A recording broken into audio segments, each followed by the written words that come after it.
Hi, I'm Pastor Chris, and welcome to the Walking the Way podcast. I'm the senior minister here at First Congregational Church and the founder and director of a ministry reaching the nations called Supply and Multiply.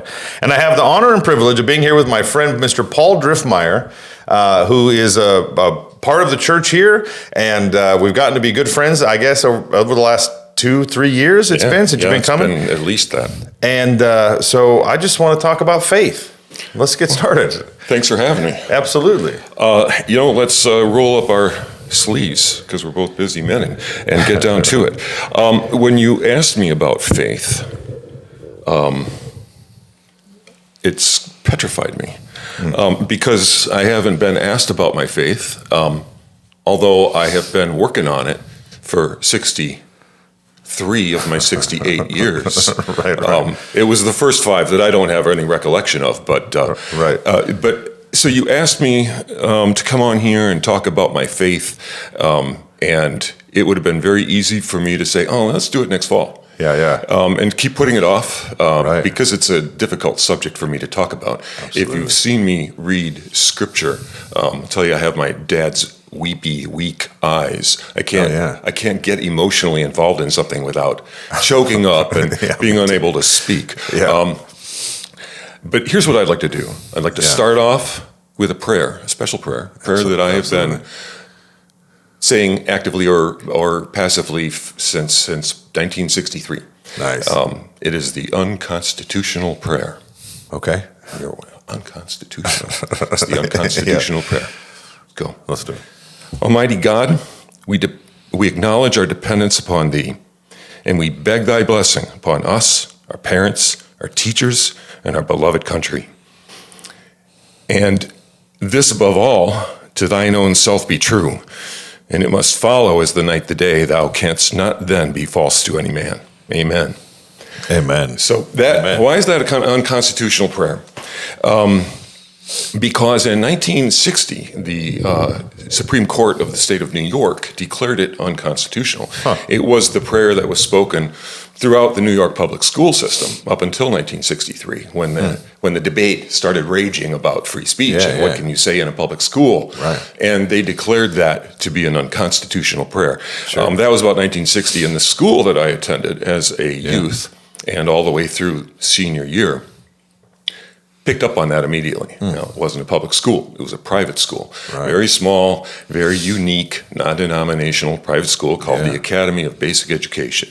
Nice. And every morning, rain, shine, snow in Wisconsin, we would circle around the flagpole, Pledge of Allegiance, flag goes up, or not in that order, and then we would pray that prayer. Right. And at the same time that was happening, and I was at this school, which was non-denominational, but started every day off with a prayer nonetheless, and was really just a college preparatory basic education school. At the same time that was going on, I was attending First Congregational Church of Wauwatosa, Wisconsin. Nice. With Norman Ream. In fact, the two were intimately welded together, because I think the reason that I went to that school was because many of the parents were members of the First Congregational Church, and they started this school because they didn't like the humanist nature of public education at that time. Right. And so my life was this conflict of a secular education that began with prayer and ended with prayer, and for me, had some prayer in between. Not necessarily the right kind of prayer, but and then the First Congregational Church of Wauwatosa. You've read some of Dr. Norman Ream's. Great. Yeah, he and you. So this is kind of how my life has come full circle, as we've discussed before. But so that was a struggle for me. I'm going to have to go back to my mind map. This is the explosion. This is the explosion that is my mind map. There's my mind map. So the first thing in here, I started with faith. And the two divisions of faith that I decided here were God's faith and my faith. And I got a lot of arrows going all over the place here, because there's different places in my life where God's faith has been proven to me over and over. And it started right there. How blessed was I to have parents who not only paid for the public school education, but then destituted themselves, to give me a different education. One which was in line with the religious service that we went to every Sunday. And some of the things that I wrote down about that, so my mom was raised by a fire and brimstone Missouri Synod Lutheran grandfather. Nice. Whose name was Leonard Schneider. And my dad comes from a congregational family. My uncle Frederick was a congregational minister on the East Coast. Okay. Probably at a church you're aware of, but I don't remember the name of it. Yeah. So these are worlds pretty far apart, probably. he was actually Navy. Oh, really? Yeah. Frederick Driftmier. Oh, wow. Yeah. You'll have to Google him someday. I will. So for me, my one of the high points of my faith journey, which I've also drawn on here, it's way up here at the top. It looks like a kind of a flattened W. Oh, yeah. Like a sine wave. Like so many of our lives are sine waves, and the recurring things that happen to us. And so through that part of my life, the early part of my life, up until I completed high school, I was exposed to things like the unconstitutional prayer, like that Shakespeare quote, "This above all, to thine own self be true." And those are touchstones that I'm able to keep going back over and over. C.S. Lewis, J.R.R. Tolkien. We took Ayn Rand, who was a counterpoint to all of that. And that's an example of this dichotomy, because we took an entire year of Rand. Oh yeah, it's a real broadness in thought and approach. We also took a year of Tolkien, so we had Tolkien. We also got some C.S. Lewis in there because they were friends.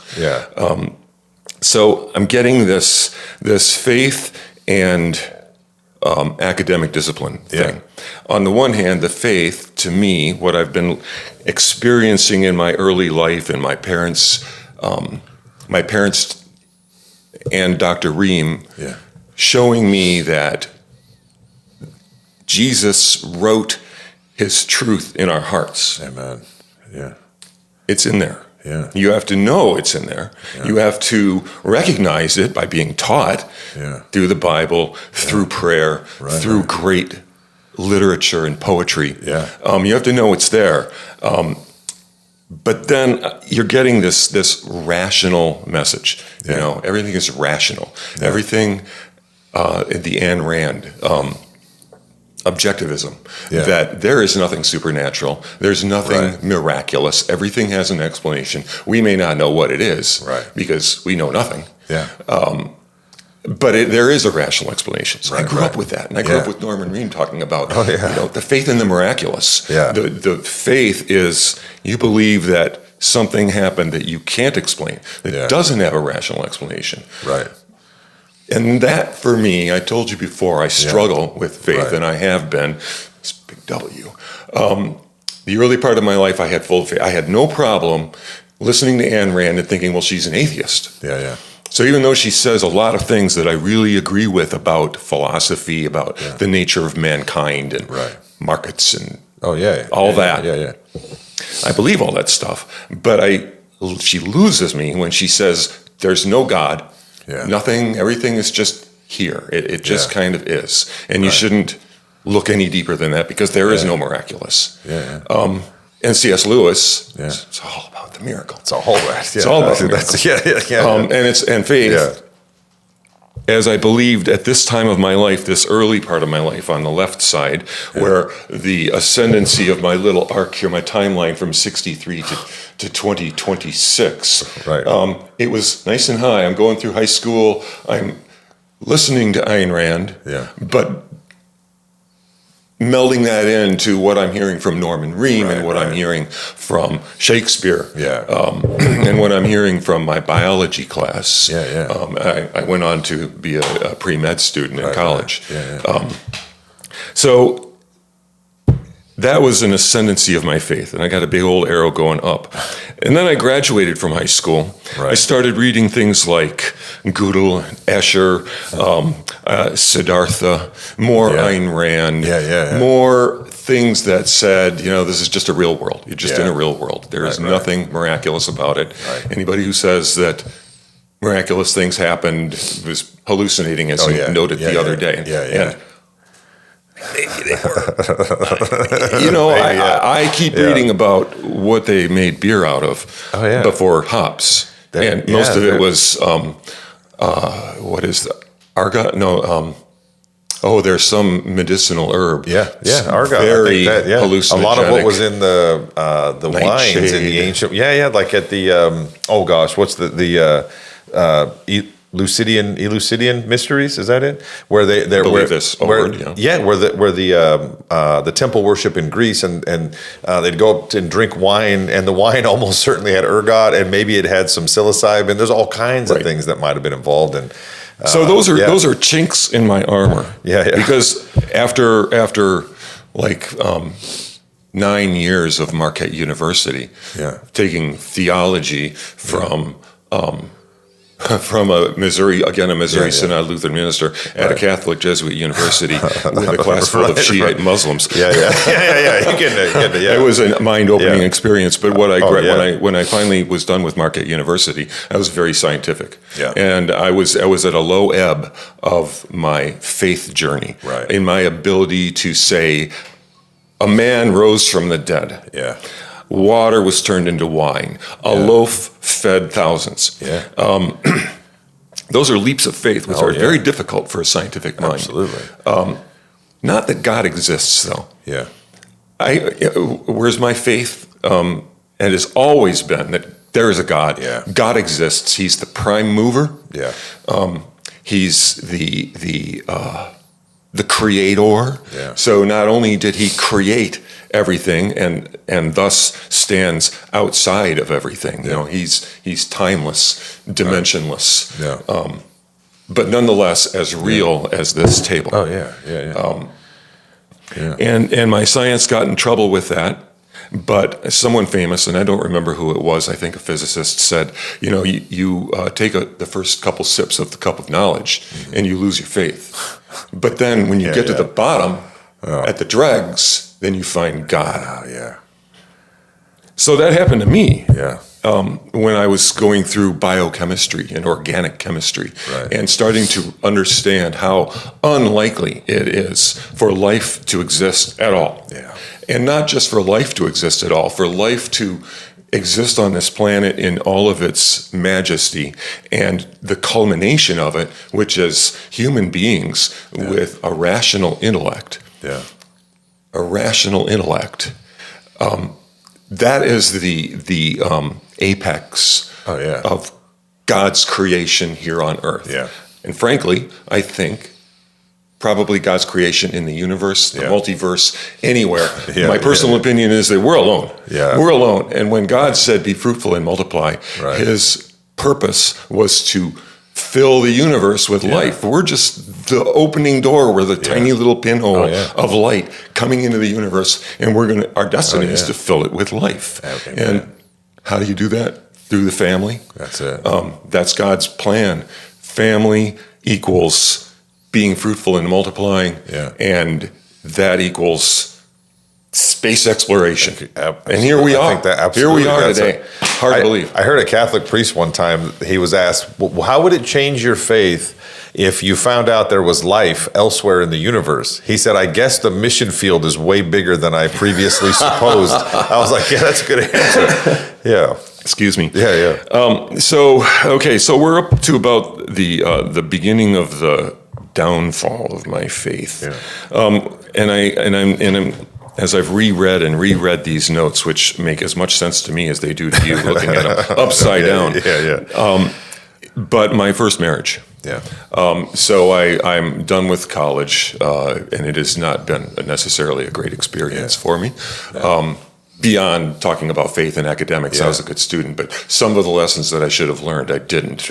And so consequently, I'm finding myself working in a meatpacking house, doing hard physical work. In Wisconsin? In Wisconsin, a big one. So it was big, and I started working the kill floor, the lugging dock, the boning line. One finger short, Oh yeah, look at that. Yeah, oh yeah, yeah. I think you mentioned that to me one time, and I forgot. Yeah, I won't say what restaurant that finger went to. But I mentioned it to you because my supervisor at the time was the Crusher. Oh, man. The Crusher of All-Star Wrestling fame. Oh, really? Yeah, the Crusher was my supervisor. That's crazy. Oh, He held my bleeding hand up in the air and took me to the hospital. Oh, wow.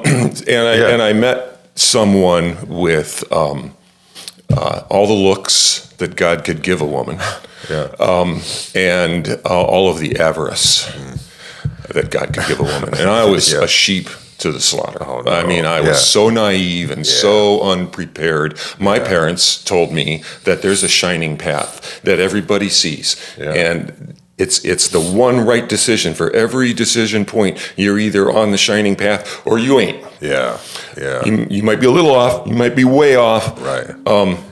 She didn't see the shining path, but I did, and I thought that everybody saw the shining path, and everybody didn't lie, and everybody had the best interests because the Bible told me so. That's right. That's right. And that was not true. That was not true, and I fell prey. And I didn't adopt, but in my heart, I adopted a child of that woman as my own. Was hooked. Yeah. And then had 3 more children. Yeah. In a desperately horrible marriage. Sure. I mean, I'm not going into that. Because it would make me cry. But it was bad. Yeah. And the culmination of that was that not only my 3 biological children, but the one who I'd given my life for, were stolen from me, gone. Pew. I gave them permission to go to Chicago. 2 years later, I found him in Sacramento. Oh, yeah. Like that kind of gone. Yeah. And during that time, and for the 5 years that followed, it was like they had died. Only they hadn't, and I knew they hadn't. And I knew that if I went there, nothing good was going to happen from that. Right. I was a guy, whether in Wisconsin or Sacramento, you're guilty, period. Oh, yeah. End of discussion, you're done. Right. So I figured the best thing for me to do was to make my life here as good as I could. Yeah. Rebuild, start again, and just be here when they come back. Yeah. Not go anywhere. Yeah. So I did that and met another woman who was pretty much the opposite of the first one. Yeah. And she said, well, I drink a little bit. And I thought, I can fix that.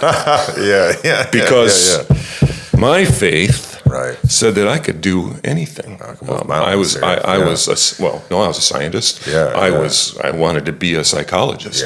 I thought, I can fix this. And no, the only person who can fix that is God and the alcoholic. Absolutely. That's it. Well, she had a child. By this time, I'm up to 7-year-old first kids, right? So now I have the 4 kids that are gone, and I have a 7-year-old, and then another one, and another one, and another one. So now I have rebuilt my family of 4 with a step and 3 biological children. In the midst of a very, very alcoholic household, which eventually culminated in the way untreated alcoholism usually does manifest itself in the grave. So those 2 things were my Gethsemanes, so to speak. I even wrote that, my Gethsemane, question mark, question mark, because they when I lost my first family and they disappeared, it took a lot of my faith with it, because I prayed. I prayed, bring them back, come back, or let them be safe, or let them not be tortured by their mother. Because the state had decided that I was the bad guy. And the result of all those prayers was that she went to California with them. Then I met my second wife, and she was Catholic, very religious. We went to Mass a couple of times when I was dealing with alcoholism in my family. And we not only, in fact, there's one memorable occasion. We went to Mass. I didn't know about the lectionary. This is an important fact. I didn't know about the lectionary. So we went to Mass, and there was a very meaningful prayer and the whole Catholic And I came out of there feeling like that was directed right at me. I rarely get the feeling that God's finger comes down and points right at me or pushes a car out of the way of the tree, which happened on more than one scary occasion with my wife, with the kids in it. Yeah.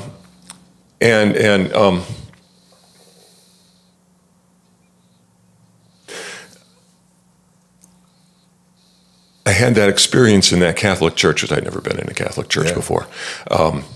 And I came out of there and I said, we're not done. We're going to my church. Yeah. And we went to the Congregational Church in Wauwatosa, which is just on the street. Yeah. And we went into the next service, and he was preaching the same thing. Oh, yeah. But I didn't know about the lectionary, which told them both to preach the same thing. I didn't know that, but that was one of those moments when my faith said, bam, man, how does this happen? Yeah. So, how do you come by faith? Maybe it's because you didn't know about a lectionary. Maybe. And so the ascendancy of your faith reaches this middle point, which is above the baseline a little bit. Yeah. Above the baseline a little bit. Not as high as it was in my youth when I just blindly believed, Jesus loves me. And Jesus lives. Yeah. So I was starting to think that could be true. Yeah. But then alcoholism won. Yeah. And I lost a wife. Yeah.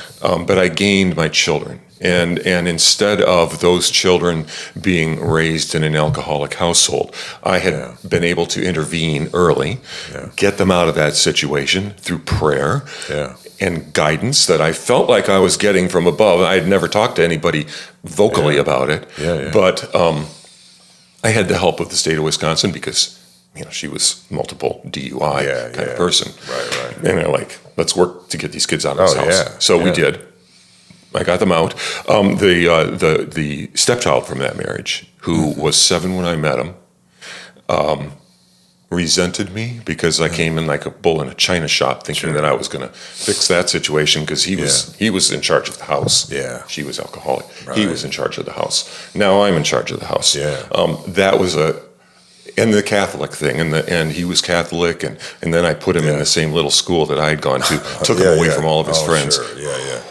Bad mistakes on my part, but so I've lost touch with him after his mom and I divorced. He left. He said he would rather be in foster care than with me. Yeah.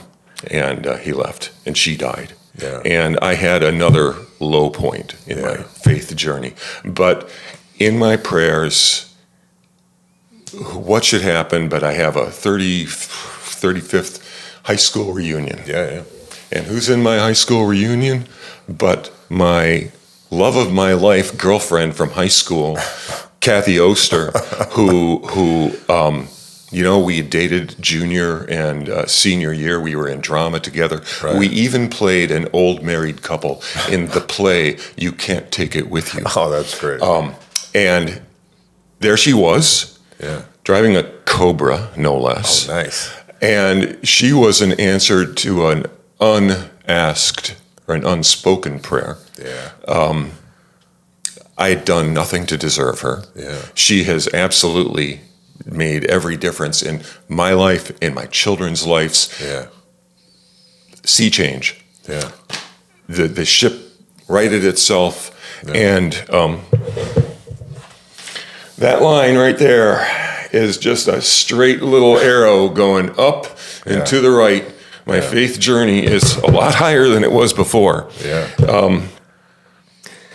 I have been through Catholicism, Congregationalism, alcoholism, spousal abuse, death of a spouse, Kathy and the kids. And when Kathy and the kids, we went to the first church we went to, Kathy was already going when I met her. It was called Capital Land Christian Center in Fitchburg, Wisconsin. Sure. It is a Pentecostal, charismatic church. I love it.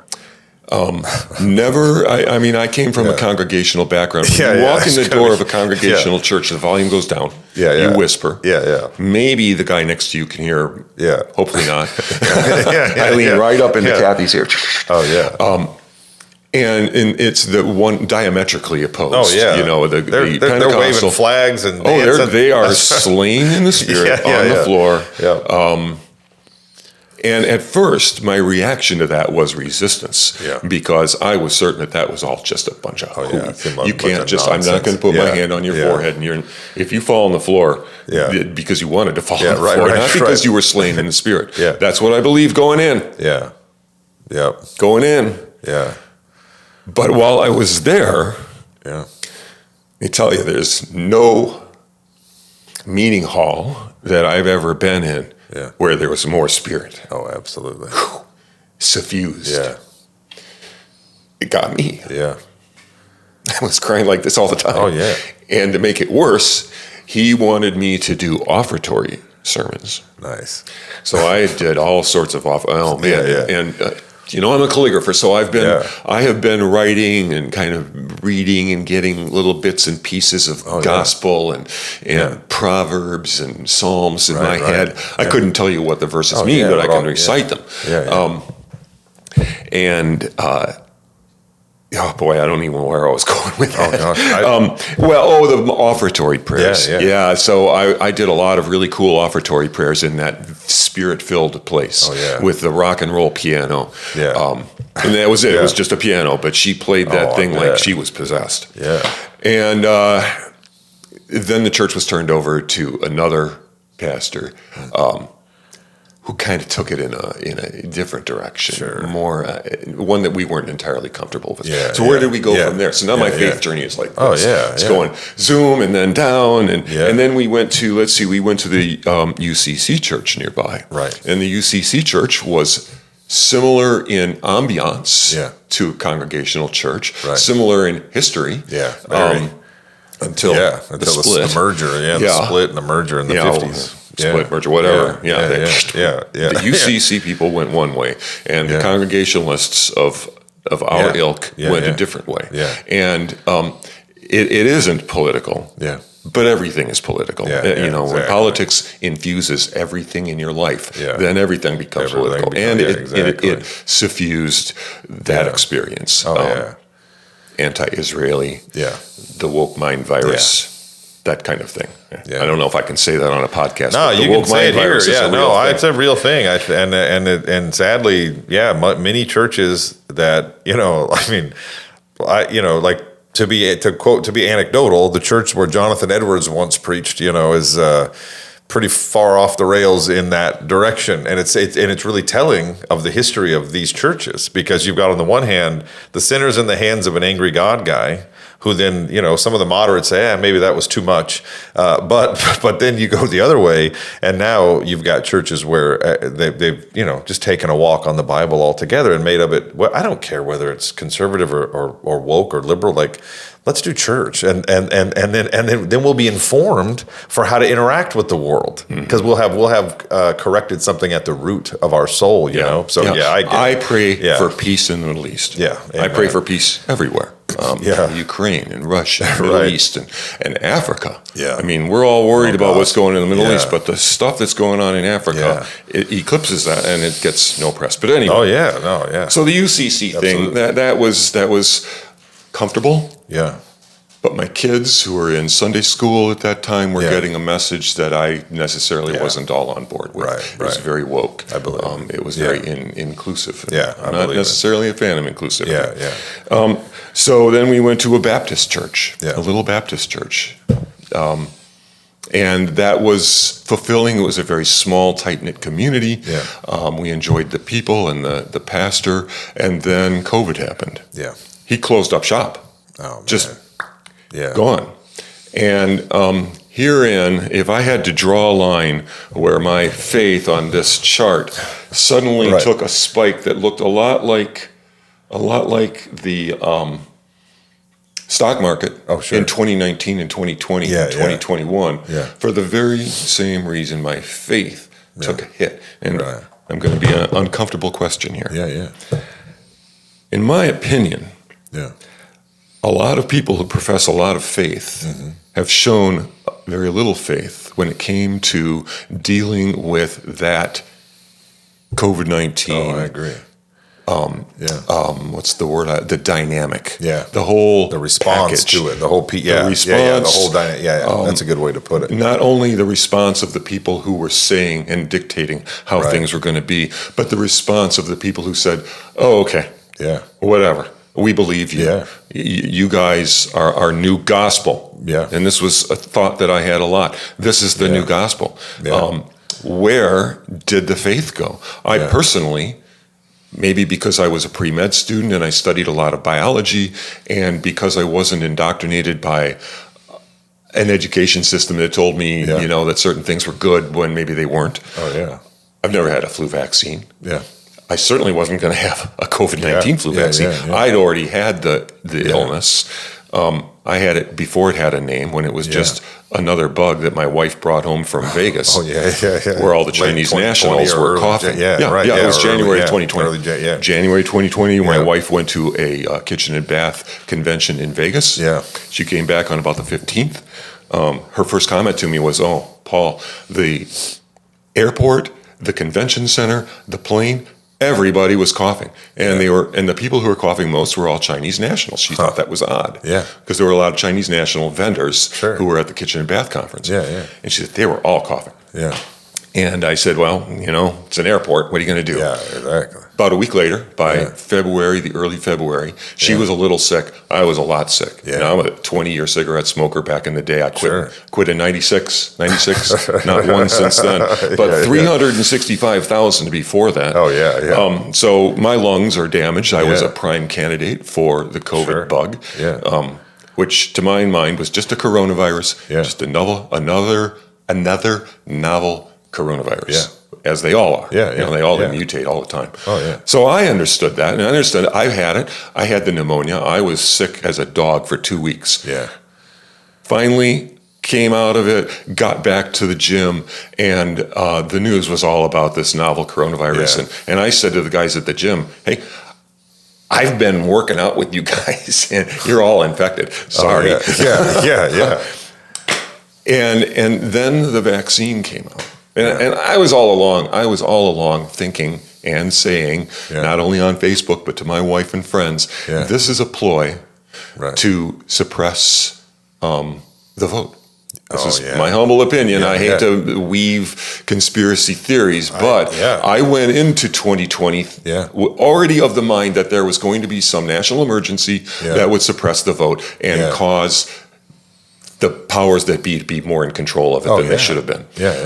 And then COVID comes along, and I look, I'm like, well, there it is. There it is. Oh, yeah. Then the vaccine came along. I'm like, I begged everybody I knew not to do it because it had been rushed out, because it was an mRNA vaccine, not just like dead pneumococcal cells. It's almost an entirely different technology. It's rewriting what your genes think is the enemy.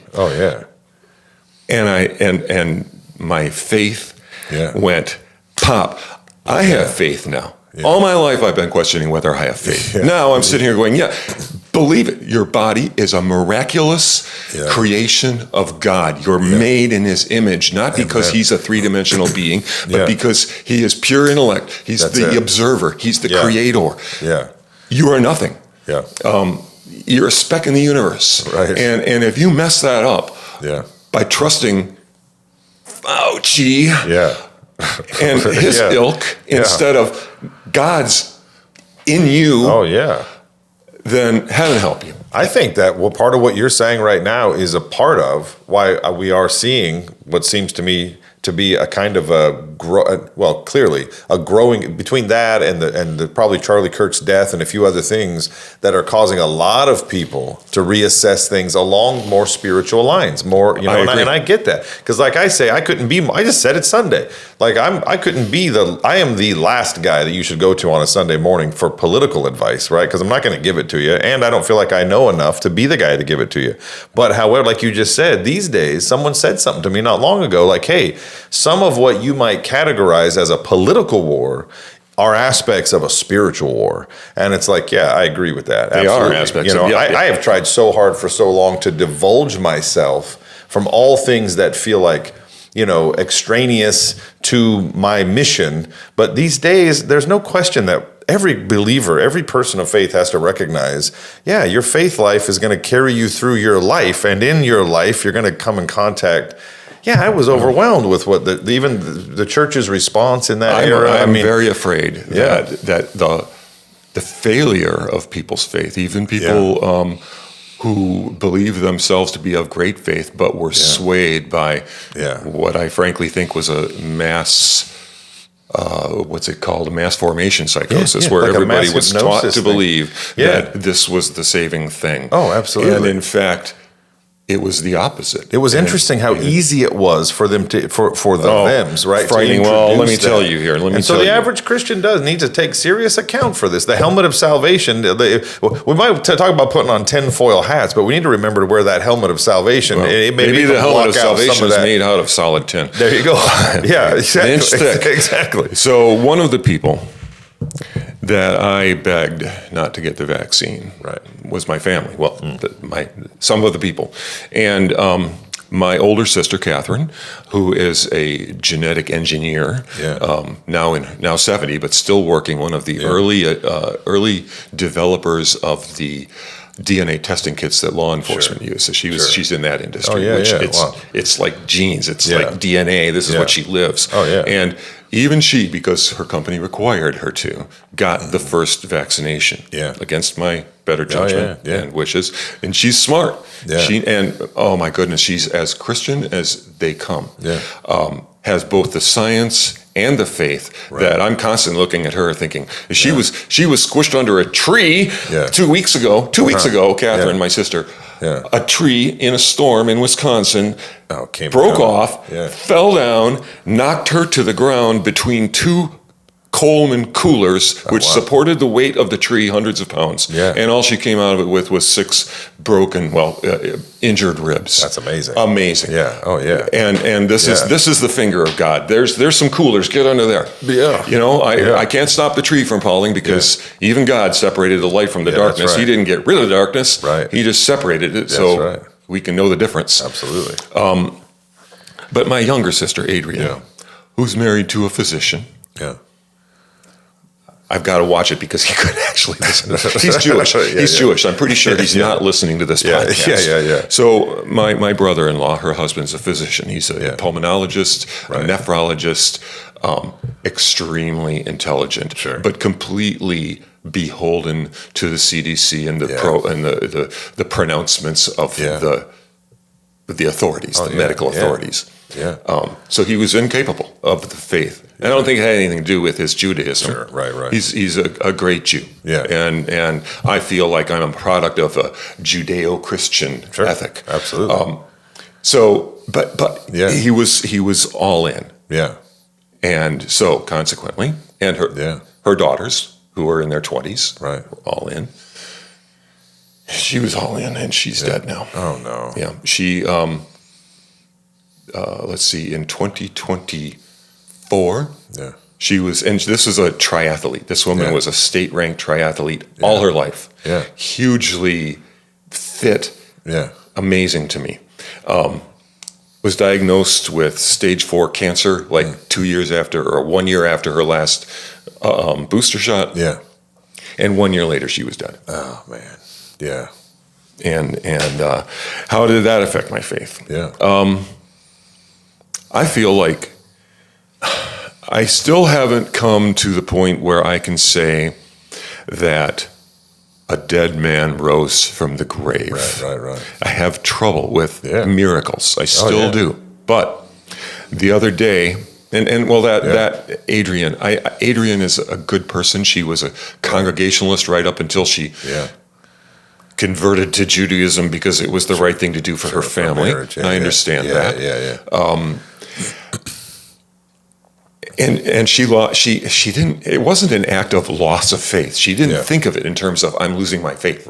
I thought of it in terms of that. And I think to myself, if I'm struggling with faith, if I'm struggling to determine is it an all or nothing thing, if I either have it or I don't, then why am I believing in prayer, believing that God has saved my children directly by pushing them out of the way of the tree?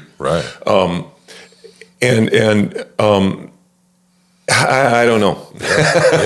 I'm stuck on there. The other day, I was in church. One of the things I always pray for in church, and this is the difference between you and all these guys over here, the Capital N, the UCC, the Baptist, the City on a Hill where we are now, which is rock and roll. They all, to one degree or another, made me either question my faith, not question it, doubt it. Doubt it. Or resist it. Or turn towards rationalism. The argument is, God, this rational mind of mine, the logical part of me that doesn't believe in miracles, God gave me that. This is God's image. That's right. He wouldn't have given that to me if he wanted me to ignore it and say, okay, rationalism out the window. Now I believe that water became wine. Now I believe in all these miracles that I have no proof of. Even the apostles. I mean, you said it last Sunday. They saw Jesus and they were glad. They saw Jesus. Doubting Thomas saw the holes. They were still trying to figure it out. And they were still trying to figure it out. So I ask every Sunday, I'm like, show me faith. Make that switch in me so that I can enjoy the wonders of belief in miracles that you do. That some of these guys maybe said they did but don't, and lots of other people say they do and don't. And lots of people do for 90%, and then the other 10%. And I'm an all or nothing guy. I'm binary. Me too. I am binary. It's right or wrong. It's yes or no. It's every decision point has the shining path and all the others, the infinite variety of wrong moves. So I pray for faith in church, and my prayer, sometimes you got to wonder, but I was sitting there shortly after I had made that prayer during your quiet before the Lord's Prayer. In First Congregational Church of Wauwatosa, the silent period is a good solid minute and a half of utter silence. Hey, I'm into that. I remember that when I was a little kid. Sometimes I wonder. I start if I pause too long and I'm up there actually praying, I start to hear things shuffling. Where I wonder if some people don't have the capacity for that much silence. Here's how my prayer was answered.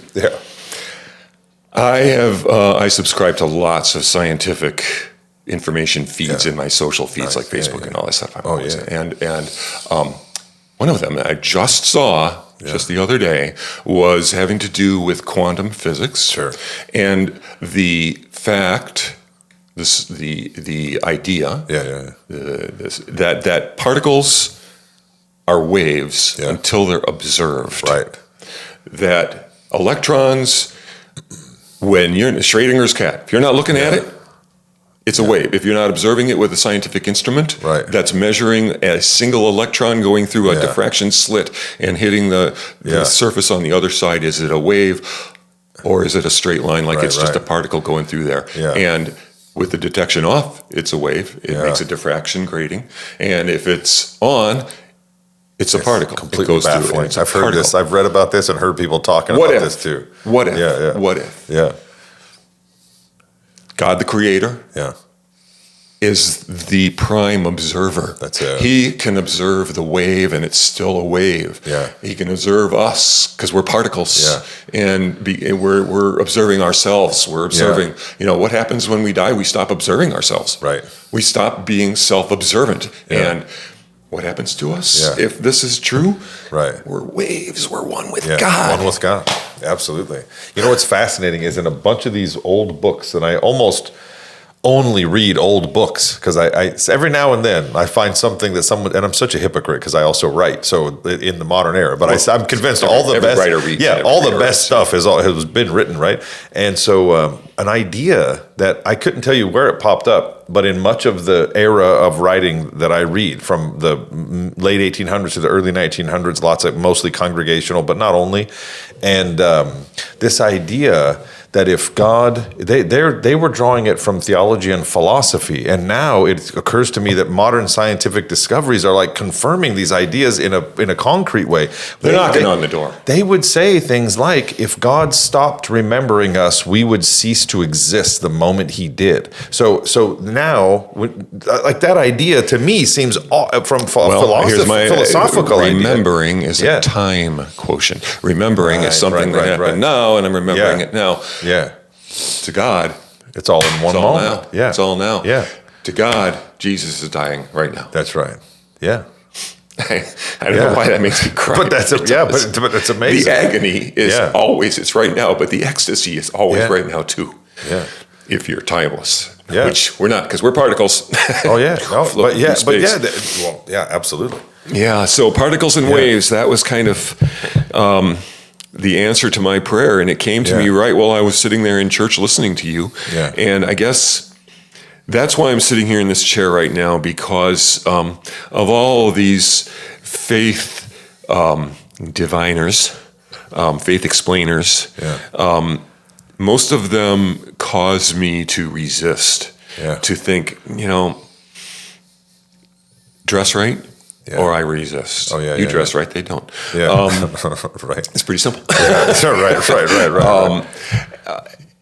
If you want me to believe in a miracle, you got to do something more than just say, well, it says right here, it happened, therefore. This, and that's kind of how some of these are. It's like, you take this because that's the word, what's the famous expression? The Bible, God said it, the Bible. The Bible says it. Yeah, God said it, the Bible says it, that settles it. Right. I believe it, that settles it. Right. And I have always struggled with that kind of fundamentalist faith because God, you just said, God gives you a mind. Right. And also, I mean, we say like in the congregational Christian tradition, especially the Christian church side that merged, no book but the Bible was this common mantra of theirs. But they weren't saying only read the Bible. They were saying all truth is coming out of this and we're in awe of it. We're amazed by it. And so like if there's a similarity, I've thought about this a few times and I've read a bunch of his sermons, and I have a stack over there of your pastor when you were a kid, Dr. Norman Ream. And when I read that, I'm not inclined to believe in reincarnation. I always say this, but when I read people like him or Horace Bushnell, I'm like, oh, I get it. I think the common thread, if at least as I understand it, is like, man, I'm in awe of that power of God because I'm a rational guy, because I'm smart enough to have thought to do something else with myself, and yet the presence of the power of God kept showing up over and over in spite of me, and then like I my good friend who died that I've been so kind of hung up on, the good friend of mine and Christina's and the kids and 1,000 of other people. Mm-hmm. And part of what I've had, what's been a struggle is because he besides Christina, he was the next person who probably helped me the most to do that work. And his passing has made me come to terms with the fact that season of life, we're not done in Haiti, but that season of this incredible, miraculous power of God and people showing up and doing crazy. I mean, just so many things happening that season is kind of ended. But then I've had to also come to terms with the fact that there's a new chapter unfolding, and that's okay. And but it was, so I've had to, at the same time, my point here is come to terms with what God was doing was not just making, Paste Christ in Haiti who can speak the language and preach in their churches. Oh, so it's not all about me, but a part of what God was doing in me was using that country to... God looked me straight in the face through my wife and said, you've been talking a good game.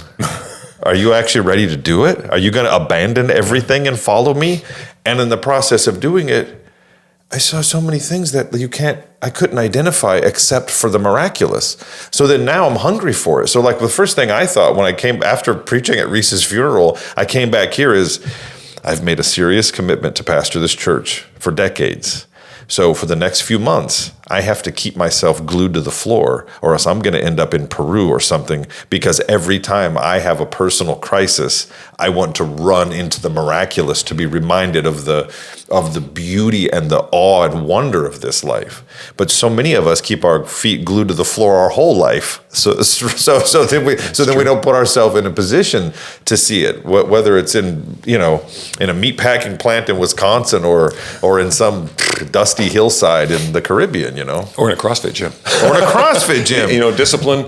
Discipline equals freedom. Jocko said it right. Where is it? I put a list of touchstones for me. I love literature and poetry. Oh, yeah. And having been a calligrapher, my brain is just chock full of little sayings and stuff like that. Oh, yeah. And one of those was, who did Little House on the Prairie? Oh, gosh. Who wrote it? Yeah. Who wrote the story? Oh, I don't know. Laura Ingalls Wilder. Yeah, that's it. I was going to say that, but I was thinking that was the name of the actress in the show. Laura Ingalls Wilder wrote Little House on the Prairie. Her daughter, Rose Wilder Lane, was a female philosopher of freedom. One of the most well-spoken. I just love reading Rose Wilder Lane. When I was growing up, my mom had a refrigerator door, of course, with all of her little pithy sayings. She was raised by a Lutheran grandfather. And one of them was, freedom is self-control. No more, no less. How can anything, let's see, I got to get this right. How can anything more than self-control be called freedom? And how can anything less than freedom be called self-control? That's interesting. And that's a touchstone. I've been reading that. I first read it when I was about 8. Yeah. And I have calligraphed it hundreds of times since then. And it's a touchstone. It's always going through in my mind. And that played into the Paul Greenberg How to Leave Egypt thing that I gave you. Absolutely. Where his conclusion was freedom is hazard. Yeah. Freedom is the wilderness. Everything else is slavery. Let's see. I've talked about the miracle of life. Oh, here's a good one. Has to do with current events. The mills of God grind slowly, but they grind exceeding small. Though with patience he stands watching, with exactness grinds he all. Oh my gosh! Isn't that a great quote? I have learned the mills of God. That's Alfred Lord Tennyson. Oh, nice. Freedom of self. Buddha. Ponder thrice before acting. Right. Ponder thrice before acting. Measure twice, cut once. Yeah, right. It's like a Western version. Yeah. Are you familiar with Desiderata? The name only. Yeah. Go placidly amid the noise and haste, and remember what peace there may be in silence. Oh, man. It's a whole poem. Back in the 70s, 60s, really. Desiderata was like a cult poem. Sure. And it's a whole bunch of little life advice pieces. It was written by, I believe, a minister in Indiana. There are 1,000 hacking at the branches of evil for every one who strikes at the root. Amen to that. Who wrote On Walden Pond? Him. Yeah, exactly. Our doubts are traitors. Oh gosh, that make us lose the good we oft might win by fearing to attempt. I just heard a Shakespeare professor who has a blog or a podcast talking about that quote, and I thought that's great. We used that. I love it. Oh, Ulysses. When I graduated from high school, in our yearbook, we had to come up with a quote that represented who we are at the end of 13 years in my case. Don't ask. 13 years at Brookfield Academy, Academy of Basic Education. And my quote was, I am a part of all that I have met, yet all experience is an arch, where through gleams that untraveled world, whose margin fades forever and forever when I move. Oh, I love it. Isn't that great? I love it. That's what I've calligraphed a few times. Oh, yeah. And, my summary down here at the bottom, my final long arrow that goes all the way down here, what am I trying to overcome? It starts up here. It says, I have the faith that if I always follow the shining path, which is Jesus' voice in me, then, ... do I have faith? Is that faith? Even if I don't necessarily understand how Jesus could be dead for 3 days and arise. I think that's what faith is. I think that's what faith is. I had a preacher Well, of course that's what faith is. Yeah. It's believing that happened. I had a preacher, and this is not unique to me, who used to say, faith is knowing that you know that you know. And I'm like, then what the heck do I have? Like, I don't always know that I know that I know, but I'm willing to walk into that dark forest right now if I am convinced that either by the word of God, which I trust, or by some direct revelation of God through prayer, that inside of there is God's will, that I'll find that path, then I'll do it. But I only have the faith to do it because I've been willing a couple of times to just step into the dark corner of the room and then find out, oh gosh, well, he told me there was going to be light if I looked hard enough in that darkness, and there was. Yeah, well, surprise, the whole room is dark. There you go. Surprise, the whole room. Yeah. Surprise. So, so after that, and my conclusion, which you're helping me with, is that faith is not an all or nothing proposition. It's a continual process. It's a journey, as this explosion of my thoughts demonstrates. And so it's me trying to weave the seemingly supernatural into the framework of the natural. And the way I'm going to address that right now, because I haven't completed my faith journey. I haven't gotten to the point where I can just say, rationality, turn it off. Now I believe these things happened. Right. And to me, thou canst not then be false to any man. I got to believe it. I can't just say, I can't go into church and say the words and then walk out and say, see, I have faith. I have to believe it. I can't lie to myself. And so I have to find a way to fit it into the framework of my experience and what I believe is true. And I think that the seemingly supernatural is completely natural. That if indeed God is the prime mover, the prime creator, and the prime observer, that the wave that became Jesus, that became the wave, became Jesus again.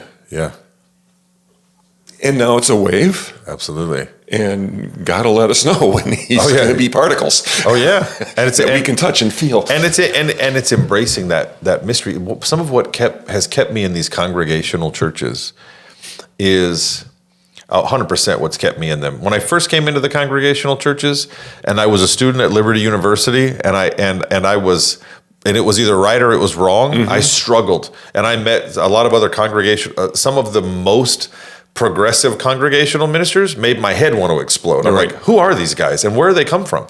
And then I became friends with an older, very much an evangelical congregational pastor, Jack Brown, a good friend of mine, and he helped me navigate that. Well, then I had to leave and go to a more conservative conference, but I intentionally came back because over the years, one of the things I came to discover is like, there is so much beauty in the idea that we can gather together. This whole pilgrim idea that's left over in our DNA, this idea that I'm not arriving. I'm never arriving. And God didn't save me at a certain point. It can be that time, that moment of prayer and connection, but God is ever saving me. I'm on this ongoing journey. I think it never quite took off, but I've said it a few times. I've never heard anybody quote it or it, I don't know if it is that meaningful, but for me, I'm like, the Christian life is something like this. Strapping on your sandals, picking up your walking stick, and then following after Jesus, the master of mercy, and just trying to imitate him. And so then on this long journey, I find that I just was saying to my wife today, I'm like, man, some people look to me and say, there's a guy of faith. And meanwhile, I got to double down all the time on diving. I'm all in. And then when I go all in, you'd be afraid to come in here. No way. And then, that's the thing. If Dr. Ream and I share anything, I think it's that. When I read his sermons, I'm like, yes, this is a guy who wasn't faking it. That's the point. Like, this is a guy who wasn't faking it. I've had over the years a number of people in churches tell me, if I'd had a pastor like you when I was a kid, I'd be a pastor. And I've processed that a bunch. Like, what does that mean?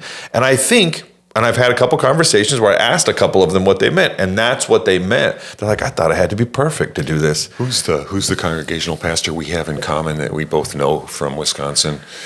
Bearded guy. Are we? I just was looking at his stuff the other day. He served Wauwatosa.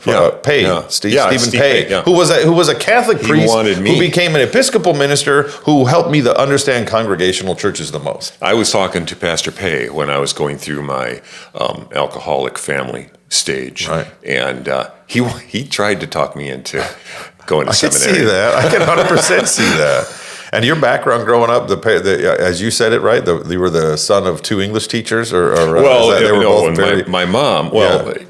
My parents put me in this expensive school. My dad was an automotive engineer. And my mom was a stay-at-home mom with one leg. Oh, gosh. But she was taking care of 3 kids. Crazy high-level grammarian, right? Like she was always, she was a stenographer. Okay. She was a stenographer for General Motors Brass. Yes, and she was the one copying his handwritten notes to record them and type them and stuff. In shorthand. Yeah. But she was a stickler for grammar. And the reason I took 13 years to get through Brookfield Academy was because in 1969, General Motors said to my dad, "Hey, we're moving you down to Indiana to the headquarters." And being a dutiful General Motors employee of the 1960s, he said, "Yes, sir." How soon do I leave? I'll drag the family and, okay.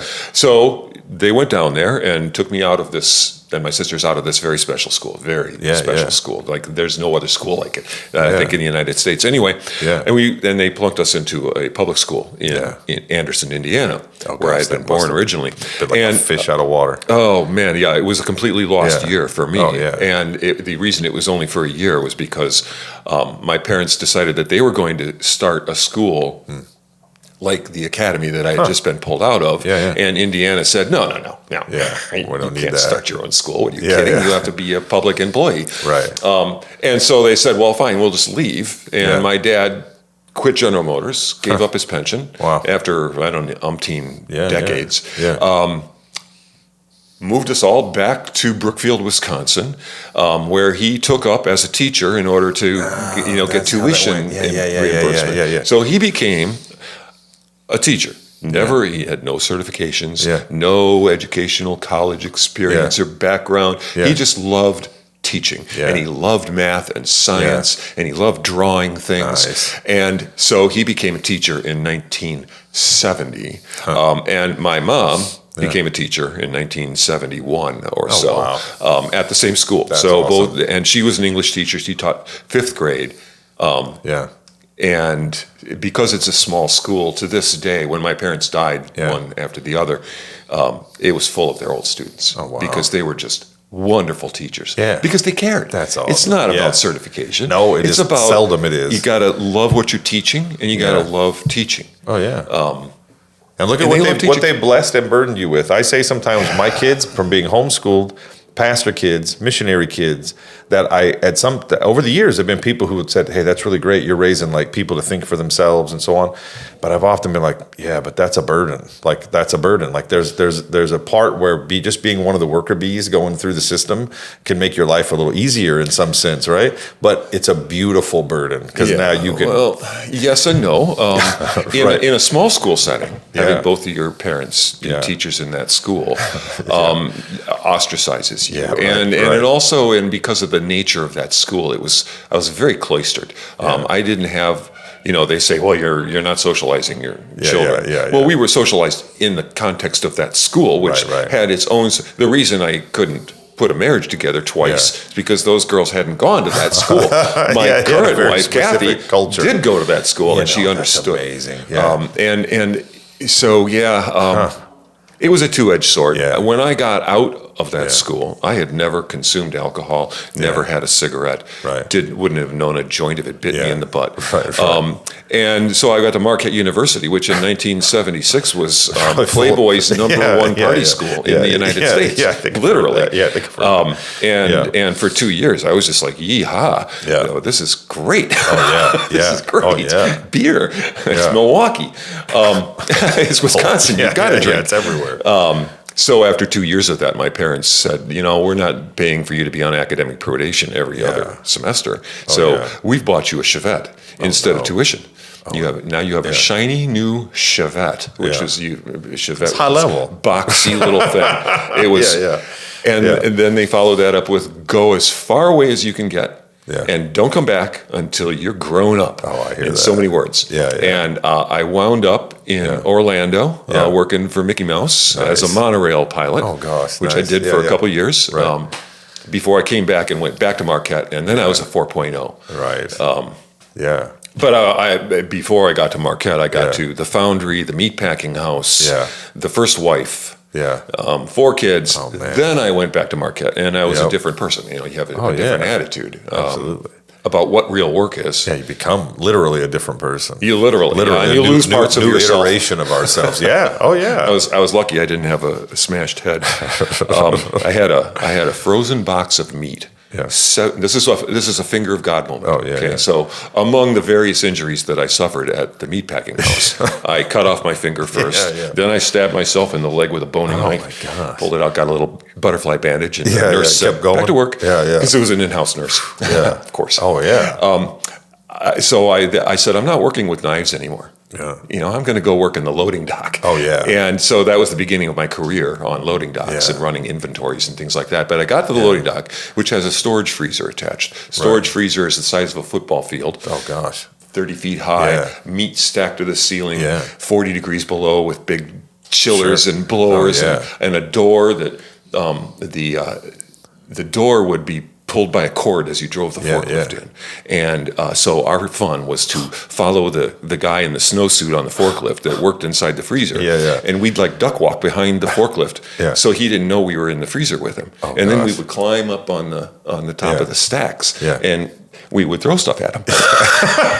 Nice. Well, one time I was the freezer guy, and I was driving the forklift, and there was a box lying on the floor in front of me, so I got out from under the protection of the cage of the forklift. Yeah. I bent down to pick up the box, and wham! A 70-pounder, frozen like a rock, falling from all the way up there. Had taken that moment to fall. Yeah. Probably was falling before I ever bent over, but probably, yeah. thank God Yeah. he bent me over. Yeah. God bent me over to pick up that box so that I wasn't standing up straight when the box hit me. Gosh. I was bent over and it kind of snapped my took neck some and of I bit my tongue real hard and Yeah. got about 10 stitches put the flap of skin back. Oh, that's wild. Yeah. But I didn't lose consciousness in the 40-degree below freezer would have been deadly. Yeah. Nobody knew I was in there. Yeah. And so I came staggering out and that was when I decided to go back to school. What a great conversation this was with my dear and precious friend, Paul Driftmier. I apologize, but my equipment cut out right at the tail end, so you missed the beautiful conclusion where we wrapped it up, praising God. Listen, I hope this conversation was a blessing to you, and I am always interested in recording people's faith stories. As long as it's centered on what God has done in you, I'd like to share your story with the church. Hey, God bless you today. Amen.